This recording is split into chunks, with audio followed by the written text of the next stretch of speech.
नमस्कार, speed news मध्ये मी पूजा। आज आपल्या स्टुडिओमध्ये आहेत करुणा मिणसेकर, ज्या धम्मभवन चॅरिटेबल ट्रस्टच्या अध्यक्ष आहेत।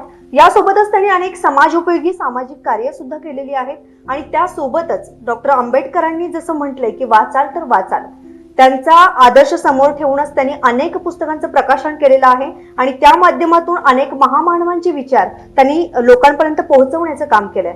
मॅडम, सर्वप्रथम आमच्या स्टुडिओमध्ये तुमचं स्वागत आहे। नमस्कार। तुम्ही सामाजिक कार्य करता, तर या सामाजिक क्षेत्राकडे तुम्ही सर्वप्रथम कशा वळलात ते जरा आम्हाला सांगा। बरं, सामाजिक कामाचा जो वारसा आहे तो खरं तर घरातूनच मिळाला मला। माझ्या सासरी तसं चांगलं वातावरण होतं, त्यामुळे मग कार्यक्रमांना जाणं आणि इतर कार्यक्रमांमध्ये सामील होणं हे चालू होतं घरातूनच, आणि त्यासोबतच वाचन चालू होतं। मग बाबासाहेब वाचले, फुले, सावित्रीबाई फुले हे सगळे महामानव जेव्हा वाचनात आले तेव्हा आपोआपच सामाजिक कार्याची आवड निर्माण झाली आणि त्यामुळे मग सामाजिक या क्षेत्रामध्ये मी कार्यरत झाले। बहुजन हिताय ट्रस्ट ही एक भारतामध्ये, संपूर्ण भारतामध्ये काम करणारी एक सामाजिक संस्था आहे। तर त्याचं मेन जे ऑफिस आहे ते पुण्यात आहे आणि त्याची कोल्हापूरची जी ब्रँच आहे ती पेठ वडगावमध्ये आहे। आणि अशा एका मोठ्या संस्थेशी मी आधी जोडले गेले आणि तिथं मुलांची हॉस्टेल्स आहेत। ती हॉस्टेल्स अशा मुलांसाठी चालवली जातात जी अतिशय गरीब कुटुंबातून आलेली मुलं आहेत। त्यांचे आई वडील 2 वेळचं जेवण मिळवण्यासाठी कामाला जातात आणि अशा परिस्थितीत ती मुलं पूर्णपणे शिक्षणाच्या प्रवाहाच्या बाहेर असतात। अशा मुलांसाठी काम करणारी ती एक संस्था आहे, बहुजन हिताय ट्रस्ट। तर त्या संस्थेशी मी जोडले गेले आणि मग त्या मुलांसाठी काम चालू झालं। तिथल्या कमिटीची मी मेंबर आहे आणि मग त्या मुलांसाठी काम करता करता इतरही सामाजिक उपक्रमात सहभागी होत गेले आणि तिथूनच मग या क्षेत्राकडे मी वळलेले आहे। नंतर मग यथावकाश आम्ही धम्मभवन चॅरिटेबल ट्रस्टची पण स्थापना केली। म्हणजे धम्मभवनची स्थापना समाज कार्यातून झालेली आहे, समाज कार्यातूनच झालेली आहे की आपलं काम हे अजूनच चांगल्या पद्धतीनं करून लोकांपर्यंत पोहोचण्याचा हा एक उपक्रम म्हणून आम्ही ट्रस्टची स्थापना केली। म्हणजे तुम्हाला सामाजिक कार्याकडे आणण्यासाठी बहुजन हिताय ही संस्था आणि यासोबतच जे मोठमोठ्या आपल्या थोर नेत्यांची जे आदर्शवत पुस्तक आहेत ही पुस्तकं कारणीभूत आहेत आणि त्यामुळे तुम्ही समाज कार्याकडे आला। हो, नक्कीच आपण म्हणतो की पुस्तक माणसाला घडवतं आणि हे मॅडमांच्या उदाहरणावरून दिसून येते की पुस्तकामुळे तुम्ही सामाजिक क्षेत्रात गेलात। हो, बरोबर। धम्मभवन बद्दल तुम्ही आता सांगितलं की धम्मभवन चॅरिटेबल ट्रस्ट मी स्थापन केला समाज कार्य करत करत, तर नेमकं हे धम्मभवन चॅरिटेबल ट्रस्ट, आता त्याचं नाव सगळीकडे आहेच, पण हे नेमकं काय आहे, म्हणजे त्यानुसार कामं कशी होतात त्यामार्फत? अच्छा, धम्मभवन चॅरिटेबल ट्रस्ट कोल्हापूर ही सामाजिक क्षेत्रात काम करणारी, प्रबोधनाची चळवळ पुढे नेणारी, एकूणच परिवर्तनाच्या चळवळीला दिशा देणारं हे एक ट्रस्ट आहे आणि पूर्ण महाराष्ट्राच्या पातळीवर आमचं ट्रस्ट काम करतं। याच्यामध्ये ट्रस्टमध्ये जी लोक काम करतात ती सर्व जाती धर्माची आहेत। ट्रस्टचं नाव ऐकल्यावर तुम्हाला असं वाटेल की काही एका बुद्धांचंच काम करणारी आहे किंवा बौद्धांचीच ही संघटना आहे की काय, तर असं काही नाहीये। या ट्रस्टमध्ये काम करणारे जे लोक आहेत ते सगळ्या जाती धर्माचे आहेत। जात धर्म न मानणारे लोक याच्यामध्ये आहेत, कारण जे महामानवाचे विचार आम्ही घेऊन जातो इतरांपर्यंत, तर त्या महामानवांनी कुठल्याही जातीचा पुरस्कार केला नाही, कुठल्याही धर्माचा पुरस्कार केला नाही, तर केवळ मानवतेचा पुरस्कार केला। तर या मानवतेचा पुरस्कार करणारे विचार सर्वांपर्यंत नेऊन आज आपण जी परिस्थिती बघतो आहोत, तर वेगवेगळ्या जाती ह्या त्यांची ज्या भिंती आहेत जातीच्या त्या अगदी घट्ट होत चाललेल्या आहेत। प्रत्येक जात स्वतःला मोठं समजते आणि त्यातून मग जाती जातीमध्ये भेदभाव आहेत, धर्मामध्ये काहीतरी आहे, प्रत्येक जण स्वतःला श्रेष्ठ समजतोय। आज आपण 2021 सालात जगतोय, पण जाती धर्माचा प्रत्येकाला अभिमान आहे आणि त्याच एका कोशामध्ये माणूस जगतो आहे। अजून तो जाती धर्माचा पगडा निघाला हे आपल्याला नको आहे। तर जाती धर्माच्या भिंती तोडून केवळ मानवतावादी, मी माणूस आहे आणि माणसानं माणसासारखं जगावं, माणसानं माणसासारखं वागावं, यासाठी प्रयत्न करणारी ही संस्था आहे। खूप छान। माणसानं माणसाशी माणसाप्रमाणे वागावं आणि हा उद्देश ठेवून धम्मभवन चॅरिटेबल ट्रस्टची स्थापना तुम्ही केलेली आहे. खरंच हे बरोबर. कार्य खूप उल्लेखनीय आहे. तुम्ही धम्मभवनच्या माध्यमातून अनेक पुस्तकं वाचलेली पण आहेत आणि प्रकाशित सुद्धा केलेली आहेत. बरोबर आहे. तर तुमच्या धम्मभवन मार्फत अशी किती पुस्तकं आतापर्यंत प्रकाशित झालेली आहेत आणि ही सगळी पुस्तकं आहेत ती नेमकी म्हणजे कशा प्रकारची पुस्तकं असतात? ही पुस्तकं म्हणजे सर्व महामानवांचे विचार. आता सर्व महामानव म्हणजे कोण, तर अगदी तथागत गौतम बुद्धांच्या पासून तर या ठिकाणी आपण सगळी पुस्तकं मी तुम्हाला मुद्दाम अशी दाखवायला आणलेली आहेत. तथागत गौतम बुद्धांचं पुस्तक आहे, छत्रपती शिवाजी महाराजांचं पुस्तक आहे, माता जिजाऊंचं आहे, राष्ट्रपिता क्रांतीबा ज्योतिबा फुल्यांचं आहे, सावित्रीबाई फुलेंचं पुस्तक आहे, भगतसिंगाचं पुस्तक आहे, संत नामदेवांचं पुस्तक याच्यामध्ये प्रकाशित झालेलं आहे, संत तुकाराम आहेत, डॉक्टर नागनाथांना नायकवडी जेव्हा गेले तर बाबूराव गुरव सरांनी हे पुस्तक लिहिलेलं आहे. तर अशा प्रकारे जे जे चांगले विचार आहेत, विधायक विचार आहेत महामानवांचे, ते सर्वांपर्यंत पोहोचवण्यासाठी आम्ही ही पुस्तकं प्रकाशित केलेली आहेत. यासाठी महामानव समजून घेताना ही एक चरित्र ग्रंथमाला आम्ही चालवतोय आणि त्याच्या अंतर्गत ही जवळजवळ एक 50 पुस्तकं आम्ही आतापर्यंत प्रकाशित आपण केलेली समोर आहेत. जे पुस्तकं बघतो आहोत ती Yes. सगळी पुस्तकं धम्मभवन चॅरिटेबल ट्रस्ट या संस्थेकडून प्रकाशित झालेली आहेत. त्यामध्ये मॅडम थोडं आमच्या प्रेक्षकांना तुम्ही ती पुस्तकं दाखवा, एक दोन तीन त्यातील. डॉक्टर बाबूराव गुरव आहेत, ऍडव्होकेट कृष्णा पाटील सर आहेत, डॉक्टर सोमनाथ कदम सर आहेत. हे लेखक म्हणून सर्वांना परिचित आहेतच. याशिवाय जे नवीन लेखक आहेत म्हणजे बाळासाहेब लोखंडे, ही मुलं आहेत, लक्ष्मी मुसे, ही कॉलेजची मुलं आहेत. यांनी सुद्धा निबंध जे लिहिले, जे उत्कृष्ट निबंध आहेत ते आम्ही प्रकाशित केलेले आहेत. म्हणजे धम्मभवनच्या अंतर्गत वेगवेगळे उपक्रम आम्ही राबवतो. त्याच्यामध्ये जाहीर व्याख्यानं आहेत, परिसंवाद आहेत, त्यानंतर लहान मुलांसाठी आम्ही शिबिरं घेतली, मोठ्या लोकांसाठी सुद्धा 2-2 दिवसांच्या कार्यशाळा आम्ही राबवतो. का तर हे विचार सर्वांपर्यंत पोहोचले पाहिजेत. याच अनुषंगानं साहित्य संमेलन सुद्धा आम्ही दरवर्षी भरवतो. धम्मविचार, साहित्य, संस्कृती आणि कलेचं ते संमेलन असतं. पूर्ण 2 दिवस ते चालतं.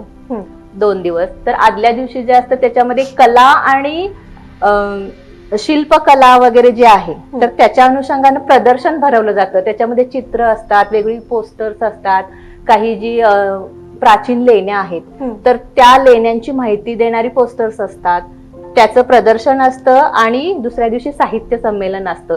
या साहित्य संमेलनामध्ये सुद्धा आम्ही असे लोक बोलवतो की जे नॉन बुद्धिस्ट आहेत, तोच आमच्या संमेलनाचा अध्यक्ष. जे लोक जात धर्म मानत नाहीत अशा लोकांना तुम्ही पहिल्यांदा प्रायोरिटी देता. हो, जे मानवतावादी विचार जगतात, वाचतात आणि इतरांना सांगतात असे लोकच त्या साहित्य संमेलनाचा अध्यक्ष असतो. पहिल्या वर्षी आम्ही साहित्य संमेलन घेतलं तेव्हा डॉक्टर आह साळुंके, महाराष्ट्राचे सुप्रसिद्ध वक्ते आणि लेखक, तर ते होते अध्यक्ष. त्यानंतर डॉक्टर श्रीमंत कोकाटे सर गेल्या वर्षी अध्यक्ष होते. आणि या वर्षीचं जे साहित्य संमेलन आहे ते आम्ही 9 मे रोजी घेतोय. आणि त्याचे जे अध्यक्ष आहेत ते सुद्धा गोव्याचे सुप्रसिद्ध साहित्यिक डॉक्टर श्रीकृष्ण अडसूळ सर त्याचे अध्यक्ष आहेत. म्हणजे या माध्यमातून धम्मभवन चॅरिटेबल ट्रस्ट बरंच प्रोग्रेस करत आहे असं दिसत आहे. आणि सगळ्यात महत्वाचा तुमचा मुद्दा मला आवडला असा की जे लोक जाती धर्माचा पगडा तोडून, बंधनं तोडून, जाती धर्माची वर्षानुवर्ष बुरसटलेले विचारांच्या भिंती तोडून जे लोक म्हणजे तुमच्या धम्मभवन चॅरिटेबल ट्रस्ट मध्ये असणारे सगळी लोक या विचाराचे आहेत. आणि यातून आणखीन एक चांगला मुद्दा मॅडम मला असं सांगावासा वाटतो की बऱ्याचशा शाळा कॉलेज मधल्या मुला मुलींना तुम्ही पुस्तक प्रकाशनामध्ये डायरेक्ट पुस्तकाच्या तुम्ही फ्रंट पेज वरती आणता आणि त्यातून त्यांना नक्कीच प्रोत्साहन मिळेल आणि यातून अनेक चांगले लेखक घडतील तुमच्या माध्यमातून. धम्मभवनचे जे उपक्रम आहेत त्याच्यामध्ये कविता लेखन स्पर्धा आहेत, निबंध स्पर्धा आहेत, त्यानंतर परीक्षाचे एक फॉर्म आम्ही घेऊन आलो, ते म्हणजे भारतीय संविधानावर परीक्षा. तसंच बाबासाहेबांनी लिहिलेलं जे पुस्तक आहे बुद्ध आणि त्याचा धम्म, या पुस्तकावर पण आम्ही परीक्षा घेतल्या. तर या परीक्षांना कॉलेजच्या मुलांपासून ते अगदी रिटायर झालेल्या वृद्धांपर्यंत आम्हाला चांगला प्रतिसाद मिळाला. पूर्ण महाराष्ट्रातून याच्यासाठी आमच्याकडे नोंदणी होते आणि परीक्षेला ते सगळे लोक येतात. तर गेल्या वेळेस तर तथागत गौतम बुद्धांच्यावर आम्ही निबंध स्पर्धा आयोजित केली होती. आणि स्पर्धा आम्ही अनाऊन्स केली आणि लॉकडाऊनचा पिरियड आला. तर त्या लॉकडाऊनच्या पिरियडचा त्यांनी इतका सुंदर वापर केला त्याचा की इतकं सुंदर निबंध आलेत आमच्याकडे बुद्धांच्या वरचे. ती सगळ्यात महाराष्ट्रातली सगळ्यात मोठी स्पर्धा होती. त्यासाठी आम्ही लाखानं बक्षीस अनाऊन्स केलेलं आहे. त्याचा रिझल्ट 25 डिसेंबरला आम्ही लावला आणि त्याची जी बक्षीस आहेत ती साहित्य संमेलनात आम्ही देऊ करतोय. इतका छान प्रतिसाद आम्हाला मिळतोय आणि जी नवीन पिढी आहे, विद्यार्थ्यांची जी नवीन पिढी आहे त्यांना सुद्धा असं जगायला आवडतंय, जाती भेदाच्या पलीकडे जाऊन. याचं हे एक उत्तम उदाहरण आहे. यावर्षी महाराष्ट्राच्या बाहेरून सुद्धा आम्हाला त्याचा प्रतिसाद मिळाला. ते म्हणजे गुजरात, कर्नाटक, छत्तीसगड वरून मुलं आमच्या परीक्षेला येतात, संविधानाच्या परीक्षेला.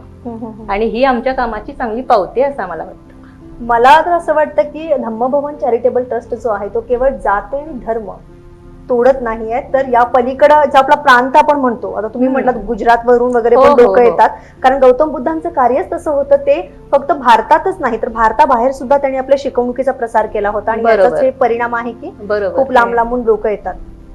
हो, कारण गौतम बुद्धांनी जे तत्वज्ञान सांगितलेलं आहे ते आज जगभर सगळ्या जगाला भरळ पाडत आहे. प्रज्ञाशील करुणा असेल किंवा सत्य अहिंसा असेल, तर याचा जो प्रसार जगाच्या बाहेर झालेला आहे त्याच्यामध्ये बुद्धांनी ज्या पद्धतीनं आपलं जे ज्ञान आहे ते सगळ्यांपर्यंत पोहोचवलेलं आहे. तिथं कोणत्याही जाती धर्माचा त्यांनी विचार केला नव्हता. सगळ्या जाती धर्माचे लोक एकत्र येऊन धम्म आणि संघ त्यांनी निर्माण केला. तर ते काम आम्हाला करायचं आहे आणि यासाठी खूप आम्हाला चांगला प्रतिसाद मिळतो आहे. सगळ्या जातीचे लोक येतात. सगळे साहित्य संमेलनाच्या वेळेस पण खूप गर्दी होते. शाहू स्मारकचा मोठा हॉल खचाखच भरलेला असतो. पिन ड्रॉप सायलेन्स असतो आणि एवढे सुंदर विचार सगळेजण ऐकतात आणि ते घेऊन जातात, त्यांच्या आयुष्यात बदल करतात. खूप मोठी गोष्ट आहे. नक्कीच. आणि तुम्ही जे काही निबंध स्पर्धा वगैरे जे आयोजन करता याचं होतं काय की त्या स्पर्धांच्या निमित्ताने का होईना पण आजची तरुण आणि युवा पिढी मार्गदर्शनपर आणि चांगले आदर्शवत पुस्तकं वाचते आणि त्या परीक्षेला बसते. वाचन संस्कृती वाढवण्याचं हे काम आहे. पुस्तकं वाचतात आणि परीक्षेचा फॉर्म आम्ही त्यासाठीच ठेवला आहे. कारण असं आम्ही म्हणतोय की पुस्तकं वाचली पाहिजेत किंवा वाचूया, वाचन संस्कृती वाढवूया, पण असं होत नाही. पण जेव्हा परीक्षा आहे म्हटलं की मग त्याचं आपोआप वाचन होतं, त्याचं आकलन होतं आणि सगळंच. म्हणजे याचा उद्देशच आहे की आजच्या पिढीने वाचलं पाहिजे. बरोबर. डॉक्टर बाबासाहेब आंबेडकरांचं वाक्य मी सुरुवातीला उल्लेख केल्याप्रमाणे वाचाल तर वाचाल आणि ते पूर्णत्वाला नेण्यासाठी तुमचा हा एक प्रयत्न आहे. हो, नक्कीच आहे.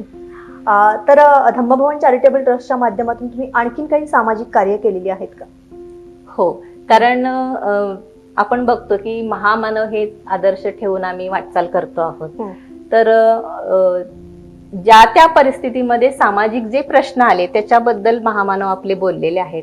जसं महात्मा फुल्यांनी स्त्रियांचा प्रश्न उचलून धरला आणि स्त्रिया आज एवढ्यापर्यंत एवढी प्रगती करू शकलेल्या आहेत. असं एकही क्षेत्र स्त्रियांनी सोडलेलं नाहीये की स्त्री प्रत्येक असं झालेलं आहे. तर आम्ही असं करतो की आता सामाजिक परिस्थिती म्हणजे आता गेल्या 2 वर्षाचंच बघा तर पूर परिस्थिती आली होती कोल्हापूरला.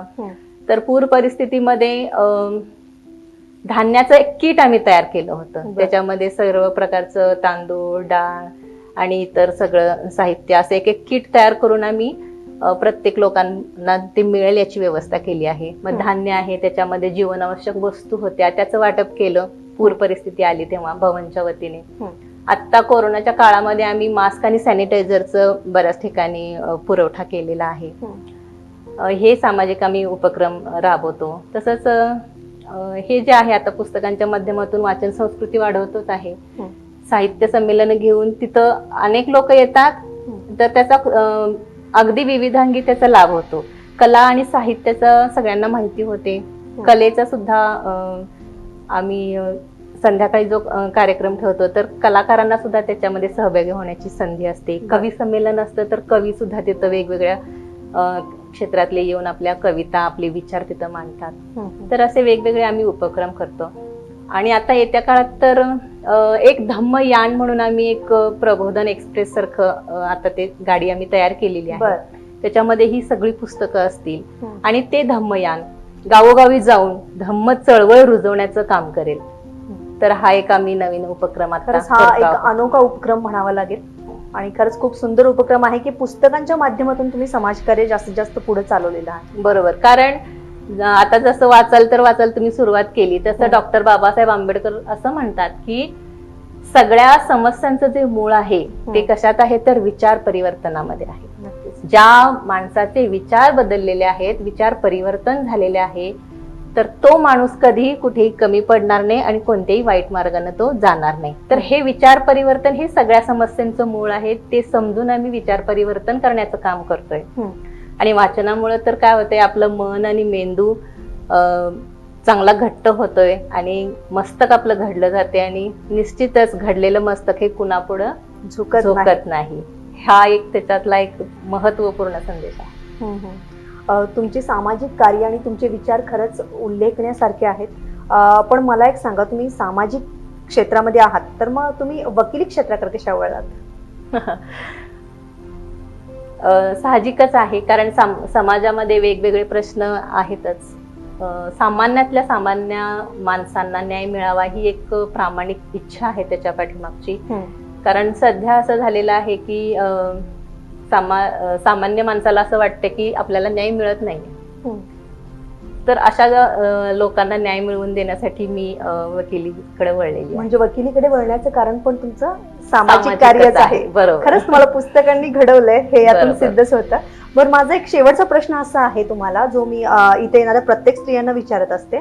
तुम्ही आता वकिलीही करताय, त्याबरोबर तुमचं सोशल वर्क सुद्धा आहे आणि त्यासोबतच धम्मभवन चॅरिटेबल ट्रस्टच्या माध्यमातून पुस्तक प्रकाशन असोत किंवा आणखीन काही कार्य असोत तुम्ही केलेली आहे.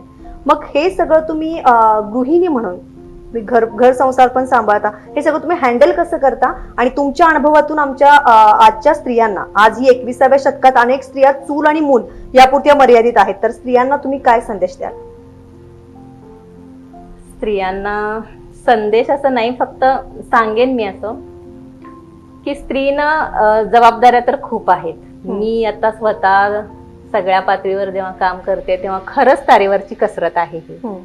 कारण घर आहे, मुलं आहेत, कुटुंबाची जबाबदारी आहे, नोकरी करणाऱ्या स्त्रिया असतात तर नोकरीची जबाबदारी असते. आणि शिवाय सामाजिक जेव्हा आपण एखादी बांधिलकी पत्करतो तर तिथं पण आपण कमी पडून नाही चालत. जबाबदारी घेतली तर तिथं आपल्याला पोहोचावंच लागतं, ती पेलावी लागते. पोहोचलो जर नाही आपण तर मग लोकांचे गैरसमज होतात की बघा म्हणजे इथं काहीतरी नाव आहे पण काम नाही.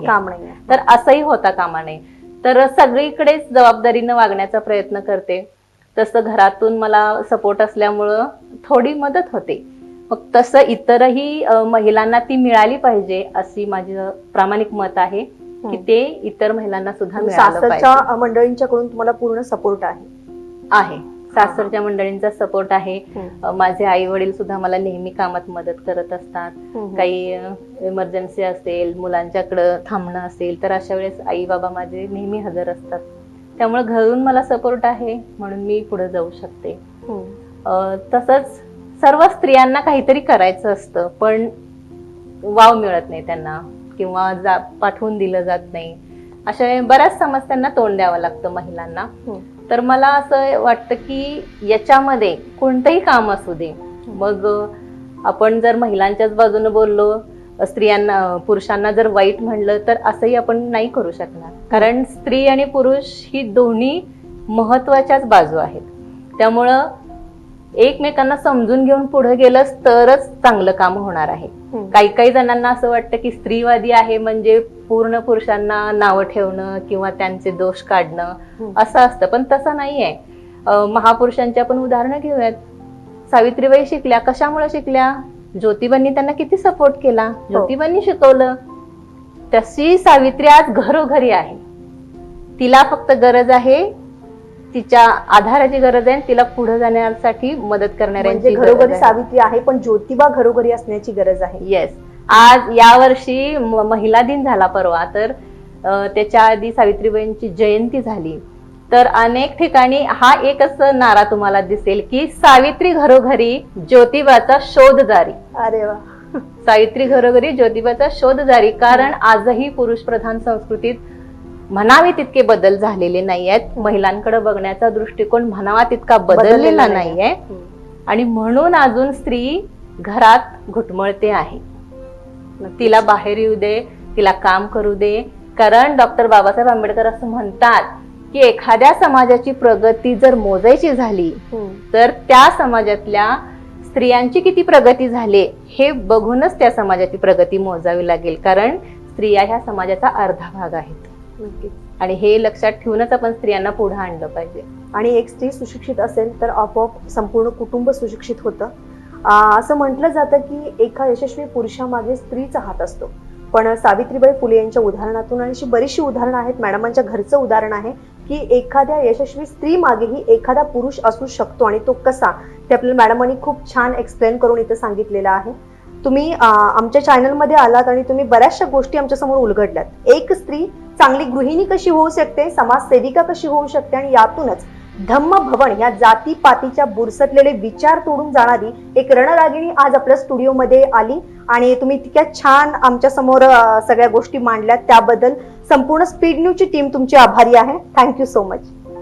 नमस्ते.